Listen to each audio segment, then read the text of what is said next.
नमस्कार, मैं सुनीता छाबड़ा। आज हम इस वीडियो में बात करेंगे कि उन 5 संकेतों के बारे में जो ये बताती हैं कि आपकी किस्मत बदलने लगी है, यानी लाइफ चेंज होने वाली है और उन संकेतों को पढ़कर आपको क्या करना चाहिए और क्या नहीं करना चाहिए, जिससे कि आपकी लाइफ में वो जो साइंस यूनिवर्स आपको भेज रहा है, ब्रह्मांड द्वारा जो साइंस आ रहे हैं, संकेत आ रहे हैं, आप उनके द्वारा आप अपनी लाइफ को पॉजिटिव डायरेक्शन में चेंज कर सकें।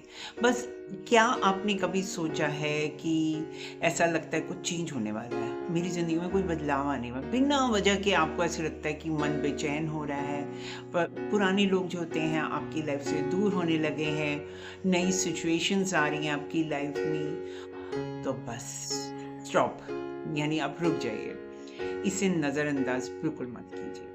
ज्योतिष के अनुसार जो होता है, ये जो सारे ग्रह गोचर जो होता है उसके कारण होता है, और ये ग्रह गोचर जो होता है बदलाव की संकेत करता है। क्या मिस्टेक्स आपको नहीं करनी है उनके बारे में भी बात करूंगी, और क्या करना चाहिए इन संकेतों को पहचान कर, समझ कर क्या करना चाहिए, क्योंकि क्या होता है कि यूनिवर्स हमें साइंस देता है, और 90% यानी 90% लोग जो होते हैं इन साइंस को समझ नहीं पाते और अपनी लाइफ को चेंज भी नहीं कर पाते हैं। तो हम इन साइंस को समझते हैं, और एक बात तो समझ लीजिए, लाइफ में कुछ भी जो होता है ना वो रैंडम नहीं होता। कुछ ऐसे नहीं होता कि बिना मतलब के कोई घटना घट रही है। ये जो होता है ग्रह गोचर होता है, महादशा हो गई, अंतर्दशा हो गई, ये जब बदलती है, या फिर कोई जुपिटर, सैटर्न बड़ी प्रभावित जैसे राहु केतु थे, इनके प्रभाव चलता है, इनकी जो चीज़ें ग्रह गोचर में बदलते हैं, तो आपकी लाइफ में शिफ्ट आता है, जीवन में बदलाव आता है। पहले यूनिवर्स चाहता है कि आप अपने आप को मेंटली प्रिपेयर कर लें। फिर जब आप मेंटली प्रिपेयर कर लेते हैं, संकेतों द्वारा समझ जाते हैं, तो आप अपनी दिशा जो है लाइफ की चेंज करते हैं। तो पहले नंबर 1, बिल्कुल टाइम वेस्ट नहीं करते, पहले सबसे पहले नंबर 1 साइन की बात करते हैं। अचानक आपको ना बहुत ही बेचैनी लग रही है, रेस्टलेस फील कर रहे हैं, असंतोष है। कोई रीज़न नहीं है, रीज़न होगा तो समझ आता है, लेकिन कोई रीज़न के बिना ही, यानी आप सोच रहे हैं कि सब कुछ तो ठीक ही है, परंतु मन जो है ना, वो पुराने काम में लग नहीं रहा, सैटिस्फैक्शन नहीं हो रही, डिस्कम्फर्ट फ़ील करते हैं। तो ये जो चीज़ है, ये ट्रांसफ़ॉर्मेशन का है। जैसे आप एक चीज़ समझिए, अगर जैसे कभी रेनफॉल का रेनी सीज़न आता है, बारिशों का सीज़न आता है, वर्षा ऋतु होती है, और जिस दिन बहुत बारिश होनी होती है, उससे पहले एकदम एक तो उमस हो जाती है, यानी जिसे कहते हैं ना कि हाई ह्यूमिडिटी हो जाती है, और उसके बाद जो है एकदम वर्षा होती है, एकदम रेन होती है। तो इसी तरह हमारी लाइफ में भी कभी कभी एकदम जो होते हैं ग्रह जो होते हैं ना, हमको ऐसे फील करते हैं कि हम ट्रैप्ड हैं, हमें समझ नहीं आ रहा हम क्या करें। और वही टाइम होता है जब हमारे जो मेन, जो बहुत इम्पोर्टेंट इम्पोर्टेंट जो ग्रह होते हैं, हमें डिस्कम्फर्ट देते हैं और फिर हमें ट्रांसफॉर्मेशन दे देते हैं, यानी हमारी लाइफ में वो बदलाव लेके आ जाते हैं। तो अब हम बात करते हैं साइन नंबर 2 के बारे में, यानी दूसरा साइन कौन सा? पुराने रिश्ते टूट जाते हैं, लोग हमसे दूर हो जाते हैं, अचानक रिश्तों में वही लोग, वही सब कुछ, हमारे बीच में मिसअंडरस्टैंडिंग आती है। जो बहुत पहले हमारे दिल के बहुत करीब होते हैं, हमारे साथ बहुत क्लोज होते हैं, चाहे वो फैमिली में हो, फ्रेंड्स में हो, कोई भी होते हैं, हमारे नेट ऑफिस में भी हो सकते हैं, घर पे भी हो सकते हैं, परिवार में भी हो, फ्रेंड सर्कल भी हो सकता है। फिर वो छोड़ छोड़ के आपसे दूर चले जाते हैं। आप कभी कभी सोचते होंगे ऐसा क्यों हुआ। आप नोटिस करके देखिए, या तो महादशा शुरू हुई किसी नए ग्रह की, या खत्म हुई, इस दौरान में ऐसा बहुत ज्यादा होता है, मीनिंग कि एनर्जी शिफ्ट हो रही होती है। फ्रीक्वेंसी जो होती है हर ग्रह की ना, हर इंसान पर अलग तरह की फ्रीक्वेंसी होती है। मान लीजिए, मैं आपको एग्जांपल उदाहरण की तरह से देती हूँ। जैसे मून की होती है, चंद्रमा जो है इमोशंस का कारक है, हमारी भावनाओं का कारक है। तो उसमें क्या होता है कि आपको ऐसे लोग अपनी लाइफ में चाहिए जो आपको इमोशनली आप उनके साथ कनेक्ट कर सकें, आप उनसे बातचीत करें। आप बात करेंगे, चलो भाई हम मिलते हैं, बात करते हैं, अच्छा लगता है, दिल को अच्छा लगता है। लेकिन यही अगर मंगल की होगी, तो आपको चाहिए ऐसे बंदे जो आपके साथ गेम्स खेलने जाएं, जिम करें, आपके साथ, मीन्स आपको हाई एनर्जी लेवल पीपल चाहिए जो आपके साथ नया काम शुरू कर सकें, कोई आपके साथ किसी साथ चीज़ में, चलो हम यहाँ घूमने चलते हैं, वहाँ घूमने चलते हैं। तो ये वो एनर्जी है। जब एनर्जी शिफ्ट होगी, आपकी फ्रीक्वेंसी शिफ्ट होगी, तो आपको दूसरे टाइप के लोग ही चाहिए आपकी लाइफ में, और जो ऑलरेडी एग्जिस्टिंग है उनको आपकी लाइफ से जाना होता है। तो ये हो गया साइन नंबर 2। अब हम बात करते हैं साइन नंबर 3। मत भूलिए, मैं इस वीडियो में के आखिर में आपको बताऊंगी क्या मिस्टेक्स नहीं करनी इन साइंस को पहचान कर, और उसके बाद पहचान कर क्या करना चाहिए ताकि ये साइंस जो है आपकी लाइफ को ट्रांसफॉर्म कर सकें अच्छे से। नहीं समझा तो फिर जो साइंस दिए हैं आप प्रिपेयर ही नहीं हो सके, यूनिवर्स ने प्रिपेयर करने की आपको पूरी अपॉर्चुनिटी दी। तो अब साइन नंबर 3, बार बार फेलियर हो रहा है, या बार बार कोई काम करते हैं डिलेज हो रही हैं, हो ही नहीं रहे, आप एक चीज़ को कर रहे हैं देरी होती जा रही है, फिर जाते हैं काम बनते बनते अटक जाते हैं, प्रॉब्लम्स आती हैं, तो आप कहेंगे ओह मेरी तो किस्मत ही खराब है, ना जाने क्या हो गया कि कुछ भी नहीं हो रहा। पर आप रॉन्ग है। ऐसा होता है इंसान जो है अचानक जो सक्सेस है वो संभाल नहीं पाता है। तो होता क्या है कि ईश्वर जो होता है उसको मतलब उस सक्सेस के लिए पहले प्रिपेयर कराता है कि एकदम नहीं। आपने देखा होगा कितने हॉलीवुड बॉलीवुड के एक्टर्स एक्ट्रेसेस होते हैं, उनको एकदम से मतलब सक्सेस मिलती है, एक दो फिल्म के जो कहते हैं ना स्टार्स रह जाते हैं एकदम होती है, और वो अपनी लाइफ को खराब कर देते हैं बिकॉज गलत तरीके से एरोगेंस आ जाती है, बात करना बिल्कुल ठीक से नहीं होता। तो वो जो एरोगेंस, गलत रास्ते में पड़ना, वो उससे अच्छा है इंसान खुद अपने आप को संभल ले। इतना सफ़र करने के बजाय ईश्वर आपको चाहता है कि आपके पास आपकी जमा पूंजी जो है अच्छे कर्मों की है, आप अपने आप को सँभाल सकें। और इसीलिए आपको जब तक आप नहीं अपने आप को उस किस्मत को रिसीव करने के लिए प्रिपेयर्ड हैं, तब तक किस्मत भी नहीं आती है। तो इसीलिए मैंने कहा ना कि क्या करना है, क्या नहीं करना है, इस चीज़ को समझ के। फेलियर्स और जो डिलेज़ होते हैं, उनको रॉन्गली मत समझिए। उनको ये मत सोचिए कि वो आपके लिए गर खराब है। मैं आपको एक बात बताती हूँ, जैसे फॉर एग्ज़ाम्पल भगवान राम थे, उनके लिए जब उनको राज्याभिषेक होना था, तो उनके लिए बहुत बड़े-बड़े मतलब एस्ट्रोलॉजर्स उस समय के थे, वशिष्ठ ऋषि थे, कितने ऋषियों ने उनका राजा बनने का मतलब मुहूर्त निकाला, सब कुछ किया। लेकिन राजा बने, उनको तो वनवास हो गया 14 साल का, तो क्या वो गलत थे? नहीं। आज भी भगवान राम जो हैं राजा राम के नाम से पहचाने जाते हैं। तो क्यों? क्योंकि उनका सक्सेस का रास्ता जो था 8th हाउस यानी कठिनाई के थ्रू ही आना था। तो इसलिए आपके जीवन में अगर कोई भी कठिनाई आ रही है तो आप ये मत समझिए कि आपकी लाइफ खराब है या आप कुछ अच्छा नहीं हुआ, मेरी तो ज़िंदगी ही खराब हो गई, ऐसा बिल्कुल मत बोलिए, बिल्कुल सोचिए भी मत। सक्सेस जो है जहाँ हमें जीवन में मुश्किलें आती हैं, हमारा टेस्ट होता है, हम जैसे ही वो क्लियर कर लेते हैं, हम आगे बढ़ जाते हैं। तो इसको सक्सेस को सँभालने के लिए ईश्वर चाहता है जब तक आप उसको नहीं सँभाल सकते तब तक आपके पास आती नहीं है। डिले किस्मत नहीं कर रही, आप स्वयं से जो है उस किस्मत को, उस फेलियर को होने नहीं दे रहे, आप प्रिपेयर्ड नहीं हैं। चलिए अब बात करते हैं साइन नंबर 4 की।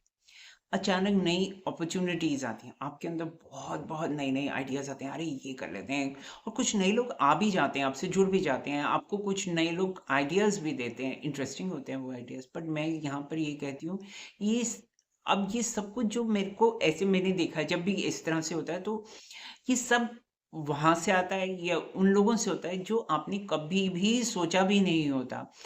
जैसे राहु होगा, जुपिटर होगा, सैटर्न होगा, तो पूरा यूनिवर्स जो है ब्रह्मांड कहता है कि अब आप प्रिपेयर्ड हैं, अब हम आपके लिए रास्ता खोल रहे हैं। ज़्यादातर आप लोगों ने आपने कई बार सुना होगा, लोग कहते हैं मैनिफेस्टेशन की बात करते हैं कि हम जो चीज़ सोचते हैं वो हमारी तरफ आ जाती है। ये स्टेज 4 में ही होता है कि जब हम अपने आप को साइन 3 को क्लियर कर चुके हैं, हम अपने आप को प्रिपेयर कर चुके हैं, और हम उस सक्सेस को, उस अपॉर्च्युनिटी को ग्रैब्स करने के लिए तैयार हैं। तो जब आप तैयार हैं तो ऑब्वियस बात है कि अब यूनिवर्स आपको देना चाहता है, इसलिए लोग आ रहे हैं आपके पास, जुड़ रहे हैं, आपके नए आइडियाज़ भी आ रहे हैं, नए लोग भी आ रहे हैं। लेकिन उस समय आपको क्या सँभलना है और क्या करना है वो तो मैं बाद में बताऊँगी, बट ये भी बदलाव का साइन है। अच्छे शुभ ग्रह जो हैं, यूनिवर्स जो है, ब्रह्मांड जो है, अब आपको के लिए जो है अपॉर्च्युनिटीज़ खोल रहा है और आपके पास आएँगी। अब बात करते हैं साइन नंबर 5 की, स्पिरिचुअलिटी। यानी आप जो है आध्यात्मिक या ज़्यादा स्पिरिचुअल हो जाते हैं, धर्म में ज़्यादा जुड़ जाते हैं, एस्ट्रोलॉजी में झुक जाते हैं। अगर आप ये वीडियो देख रहे हैं तो आई एम श्योर कि थोड़ा बहुत तो झुकाव आपके अंदर एस्ट्रोलॉजी में भी है और स्पिरिचुअलिटी में भी है, वरना तो शायद आप स्वाइप करके लेफ्ट मार देते, ये वीडियो ही नहीं देखते। तो स्पिरिचुअलिटी या एस्ट्रोलॉजी में जब आपका झुकाव होता है तो ये सबसे बड़ा संकेत होता है। कभी कभी तो आप देखिएगा, आप वैसे कभी नहीं गए, अचानक आपको किसी फ्रेंड ने बोला या किसी ने आपके फैमिली में बोला चलो हम लोग यहाँ जा रहे हैं, वैष्णो देवी जा रहे हैं या इस धार्मिक स्थान जा रहे हैं, चलो आप भी चलो। और और इत्तेफाक से ऐसा होता है कि आपको लगता है कि हाँ चलो हम भी होके आते हैं। तो ये समझ लीजिए आप विजिट करेंगे एक चीज़ और आपको बहुत अच्छा लगेगा, यानी ये भी दूसरा साइन है। फिर आप एक और साइन यहाँ पर स्पिरिचुअलिटी का क्या आता है कि आप अकेले हैं तो भी आपको ठीक लग रहा है, आप अच्छा फ़ील कर रहे हैं। आपको नहीं ऐसे लग रहा है कि मैं बहुत अकेले हूँ, तो कुछ नेगेटिव हो गया। आप अपनी कंपनी में अकेले होकर भी ठीक फ़ील कर रहे हैं। ये एक तरह से भगवान या यूनिवर्स, और मैं तो ये कहूँगी कि जब भी जीवन में केतु या जुपिटर, जो यही कॉमनली जो स्पिरिचुअलिटी के लिए ज्योतिष में माने जाते हैं, जब आपके किसी खास कुंडली के स्थान पर आते हैं या ग्रह से जुड़ते हैं, तो ये बिगेस्ट साइन होता है। अब स्पिरिचुअलिटी या धर्म की तरफ आस्था होना या धर्म की तरफ झुकाव होना, ये अंदर से क्लैरिटी होती है।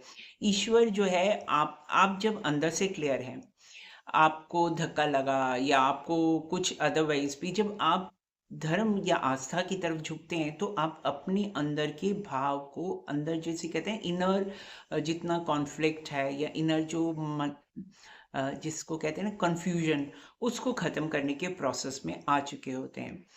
जब अंदर से ही बाहर कर्म के चेंजेस होते हैं, यानी जब आप अंदर से चेंज होंगे तो बाहर की तरफ भी चेंज आएंगे। अब मैंने आपको 5 साइन बताए, इन पांचों साइन में कोई एक साइन, दो साइन या सारे साइन हो आपको मिल रहे हैं यूनिवर्स से, तो समझिए कि आपकी लाइफ में चेंज आना है।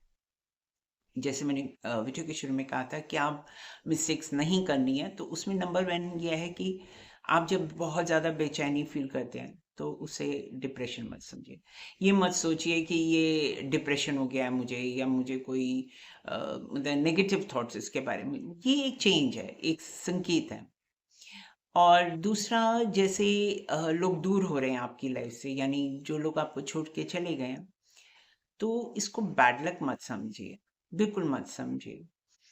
तीसरा, डिले को फेलियर मत समझिए। ये नहीं कि मेरी लाइफ में बार बार प्रॉब्लम्स आ रही हैं या देरी हो रही है तो उसको फेलियर मत समझिए।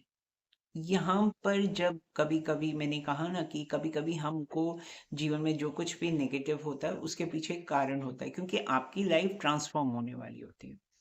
अब हमें क्या करना चाहिए? ये तो होगी मिस्टेक, बेचैनी को डिप्रेशन नहीं मानिए, कोई मानसिक रूप से अपने आप को मत समझिए कि आप ठीक नहीं हैं, आपकी तबीयत ठीक नहीं है, आप मेंटली आप डिप्रेशन में हैं और स्लीपिंग पिल्स ले रहे हैं या नींद नहीं आ रही। इस थॉट को हटा दीजिए, बिल्कुल हटा दीजिए। और लोग दूर जा रहे हैं तो भी उससे ज़्यादा घबराइए मत।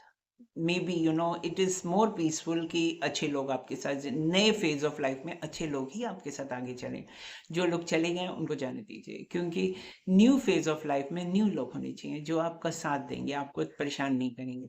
टेंशन को आपकी लाइफ से जाने दीजिए, उसको मत रखिए, ठीक है? डिलेज हो रहे हैं, फेलियर्स हो रहे हैं तो उनको भी दिल में मत लगाइए, ठीक? अब हम बात करते हैं क्या करना चाहिए।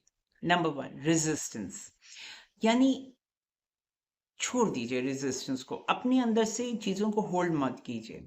इसके लिए मैंने एक एक डिफरेंट वीडियो में एक उपाय भी बताया था कि आप अपने किसी धर्म के स्थान पर या north east corner of your house में, और कुछ नहीं हो सकता तो आप अपने बिस्तर पे ही, क्योंकि जिसको स्पिरिचुअलिटी की आदत नहीं है या जो धर्म पे विश्वास नहीं करते, करते हैं ऐसे कई लोग हैं जिनका नहीं होता, तो वो अपने आप को एक अकेले स्थान पर बैठ के बिल्कुल हाथ मुट्ठी बंद कर लीजिए। सोचिए कि आपने अपनी मुट्ठी में पेन या दर्द या दुख जो है अपने हाथ में होल्ड कर रखा है, और धीरे धीरे धीरे धीरे मुट्ठी खोलते जाइए और फील करिए कि जिन लोगों ने आपको दुख दिया या सिचुएशंस ने दुख दिया या काम ने दुख दिया या आपकी लाइफ में कुछ ऐसे इवेंट्स हो गए जो बहुत दुख दे के गए हैं या मुश्किलें आई करियर में, या उनको धीरे धीरे धीरे होल्ड मत कीजिए, उसको धीरे धीरे धीरे मुट्ठी को खोलते जाइए और उसे छोड़ते जाइए। सोचिए कि ये ब्रह्मांड में मैं अपनी मुट्ठी को खोल के छोड़ के जा रहा हूँ। आसान नहीं होगा, बिल्कुल नहीं होगा। शुरू-शुरू में बहुत मुश्किल लगेगा, लेकिन धीरे-धीरे, धीरे-धीरे, धीरे जैसे-जैसे वक़्त गुज़रेगा, आप ये रोज़ करिए। एक दिन आपको लगेगा वाक़ई में वो जो प्रॉब्लम थी, वो जो दुःख था, वो पेन था, वो आपकी लाइफ़ से चला गया। Everybody has to go through this pain. Second चीज़ क्या करनी चाहिए? सेल्फ ग्रोथ पे फोकस करिए। जैसे अब टाइम्स चेंज हो गया, अब एआई आ रहा है, और भी कितने स्किल्स रिक्वायर्ड होते हैं आपको कम्युनिकेशन से रिलेटेड, टेक्नोलॉजी से रिलेटेड, और इवन अदरवाइज। तो आप अपने आप को जैसे आपका फ़ोन का सॉफ्टवेयर अपग्रेड होता है ना, वैसे अपने आप को अपग्रेड कीजिए। अपने स्किल्स को, अपने माइंडसेट को, अपने आप को, अपनी मानसिक रूप से अपने आप को चेंज कीजिए। ये बहुत बड़ा उपाय है, क्यों? हर उपाय ज़रूरी नहीं होता कि उस तरह से हो कि जो डिफरेंट तरीके से, और टोनी टोटके की तरह। ये बहुत बड़ा उपाय है कि आप अपनी सेल्फ ग्रोथ पे देखिए। जो आप एक पेपर पे लिखे, आपको की क्या कमियाँ, जैसे मान लीजिए फॉर एग्ज़ाम्पल, अब उदाहरण के रूप में बताती हूँ, जैसे किसी को बहुत ज़्यादा गुस्सा आता है, एंगर इश्यूज़ हैं, तो उसको उस पे वर्क करना चाहिए, क्योंकि एंगर इश्यूज़ अच्छे नहीं हैं, या कोई बहुत इम्पेशेंट होता है, हर चीज़ चाहता है जल्दी आए, तो उस पे वर्क करना चाहिए, उसको सोचना चाहिए। इस वीडियो को सोच के सोचिए कि मुझे एंगर पे गुस्सा करने से कुछ होता नहीं है, रिश्ते भी खराब, काम भी खराब। अच्छी खासी जगह पर आप काम करते हैं ऑफ़िस में, वहाँ पर भी मुश्किलें आ जाती हैं, तो आपको इस पे फ़ोकस करना है। शुरू-शुरू में मुश्किल लगेगा, कोई बोलेगा तो आपको आदत के अनुसार होगा, लेकिन धीरे-धीरे सेल्फ ग्रोथ पे फ़ोकस कीजिए, नई स्किल्स एक्वायर कीजिए। थर्ड इज़ स्पिरिचुअल कनेक्शन, यानी मेडिटेशन कीजिए, और यूनिवर्स को बताइए, अपनी गिनती भी उँगलियों पे गिनिए। किस-किस चीज़ों के लिए आप ग्रैटिट्यूड है, किस चीज़ के लिए आप थैंकफुल हैं, किस-किस के लिए आप यूनिवर्स को थैंक यू कहना चाहते हैं, धन्यवाद कहना चाहते हैं, कि ये मेरी ज़िंदगी में हुआ। जो-जो चीज़ें अच्छी-अच्छी हुई हैं, उनको गिनिए, फ़ोकस करिए। मतलब कार है, स्कूटर है, जो भी है आपके पास, घर है, जो कुछ भी, आप उसके लिए थैंक यू कीजिए। रिश्ते में जो-जो अच्छे लोग आपके साथ जुड़े हों, उन उसके लिए थैंक यू कीजिए। जब हम ऐसा करते हैं, जो-जो मैंने आपको बात बताई, तब यूनिवर्स की तरफ से और आपके बीच में फ्लो क्लियर हो जाता है, यानी एक रास्ता बन जाता है। तो अपने आप सक्सेस, या अपने आप जीवन में जो चेंजेस हैं, अच्छे के चेंजेस जो हैं, वो आने लगते हैं। आई होप आपको इस वीडियो में जो कुछ करें, आप अपना चाहें तो अपनी बारे में शेयर कर सकते हैं। आपका कोई इंसिडेंट हो, मुझे, मेरे पास बहुत इंटरेस्टिंग इंटरेस्टिंग लोग लिख के मुझे व्हाट्सएप पे भेजते हैं, एंड इट्स वेरी इंटरेस्टिंग जब मैं उनके बारे में सोचती हूँ, पढ़ती हूँ कि उनकी लाइफ में किसी तरह से चेंज आया है। तो आप चाहें तो शेयर कर सकते हैं मेरे साथ।